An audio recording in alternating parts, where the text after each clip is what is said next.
पहली गलती समझ के माफ कर रहा हूँ। तुझे किसने बोला कि मुझे माफी चाहिए?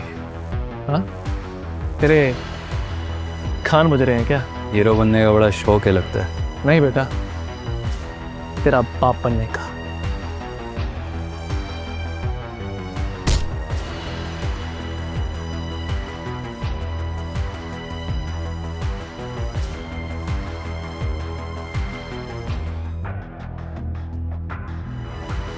क्या देवेन खुद को बचाकर नंदिता को बचाने जा पाएगा?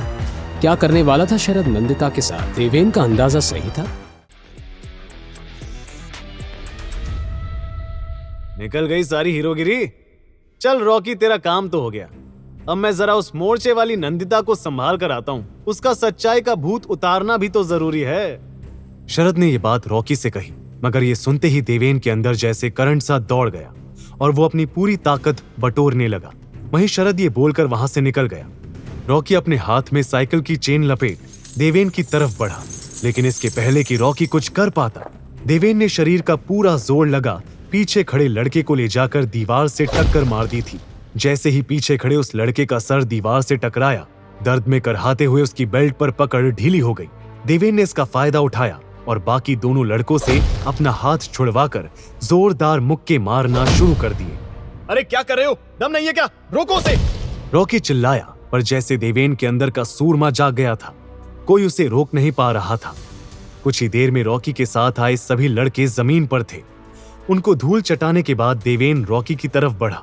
देख देख, मेरे पास मत आ। ये लोग शरद भाई के लड़के हैं। उसके कहने पर वो सब कर रहे थे। देवेन का मन तो कर रहा था कि रॉकी को आज वो ऐसा पीटे कि उसकी 7 पुश्ते याद रखे, पर वो जानता था कि इस वक्त उसका नंदिता के पास होना ज्यादा जरूरी है।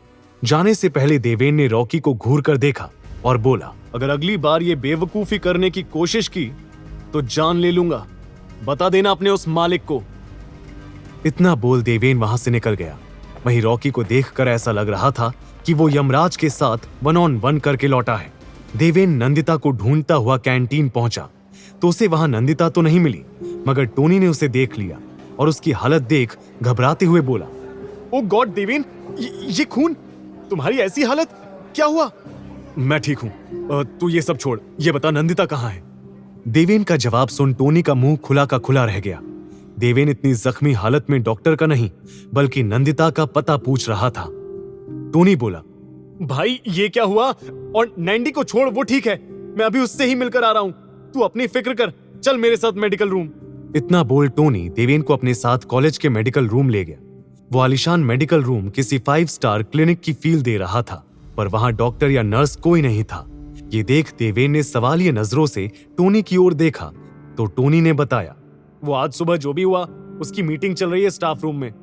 सब वहीं बिजी हैं, बट डोंट वरी, मुझे फर्स्ट एड करना आता है। मार खा खा कर सब सीख गया हूँ। कहकर टोनी आसपास फर्स्ट एड किट ढूंढने लगा। देवेन ने वहां रखे बेड पर बैठते हुए उससे पूछा, मुझे तो अभी भी कुछ समझ नहीं आ रहा पीनट, ये कैसा कॉलेज है? सब कहते हैं महादेवी कॉलेज दिल्ली का सबसे फेमस और प्रेस्टिजियस कॉलेज है, पर ये मर्डर, ये अटैक्स, सच्चाई इससे भी डरावनी है देवेन। मुझे भी ऐसा ही झटका लगा था, पर मैं ये भी जल्दी समझ गया कि कॉलेज जैसा भी हो, लेकिन अगर डिग्री पर महादेवी कॉलेज का नाम लिखा हो तो कोई भी जॉब बड़ी आसानी से मिल जाएगी। यही वजह है कि यहाँ आए स्कॉलरशिप स्टूडेंट्स अब तक कॉलेज छोड़कर नहीं गए। लिसन ब्रो, अगर तुझे भी कॉलेज में जिंदा रहना है तो एडजस्ट करना पड़ेगा। ये कहते हुए टोनी फर्स्ट एड बॉक्स लेकर देवेन के सामने आया और उससे अपनी शर्ट निकालने को कहा। देवेन ने शर्ट उतारी ही थी कि कमरे में एक लड़की की आवाज सुनाई पड़ी। वैसे अगर ये कहे तो हम भी इनके लिए एडजस्ट होने को तैयार हैं। देवेन और टोनी ने पलट कर देखा तो सामने मिनी ब्लैक ड्रेस पहने कॉलेज की सबसे हॉट लड़की आयशा अग्रवाल अपनी 2 सहेलियों के साथ मेडिकल रूम के दरवाजे पर खड़ी थी। कॉलेज का हर लड़का आयशा का बॉयफ्रेंड बनने का, उसके करीब जाने का, उसे छूने का सपना देखा करता था। देवेन ने उसे ऊपर से नीचे देखा और मुस्कुराते हुए बोला, कोई उल्लू का पट्टा ही तुम जैसी लड़की को एडजस्ट करने को कहेगा, और मैं तो वो बिल्कुल भी नहीं हूं। सर के साथ देवेन की चेस्ट और बाजू पर भी घाव लगे थे, जिसके लिए टोनी ने उसकी शर्ट उतरवाई थी, पर बिना शर्ट के पसीने में चमकती देवेन की बॉडी काफी हॉट लग रही थी। आयशा की नजरें उसकी मोटी मोटी बाजुओं पर जैसे अटक ही गई थी। छू कर देख सकती हो, काटूंगा नहीं। देवेन हल्की सी मुस्कान के साथ फ्लर्ट करते हुए बोला। आयशा ये सुन मुस्कुरा दी और ब्लश करती हुई उसके करीब आने लगी। तभी आयशा की सहेलियां टोनी को बाहर ले गईं और फर्स्ट एड बॉक्स खोलते हुए आयशा ने वो सब करना शुरू कर दिया जो टोनी करने वाला था। आगे की कहानी जानने के लिए देखिए अगला एपिसोड सिर्फ पॉकेट एफएम के यूट्यूब चैनल पर, और हीरोगिरी के सारे एपिसोड्स को सुनने के लिए डिस्क्रिप्शन में दी लिंक से डाउनलोड करें पॉकेट एफएम ऐप।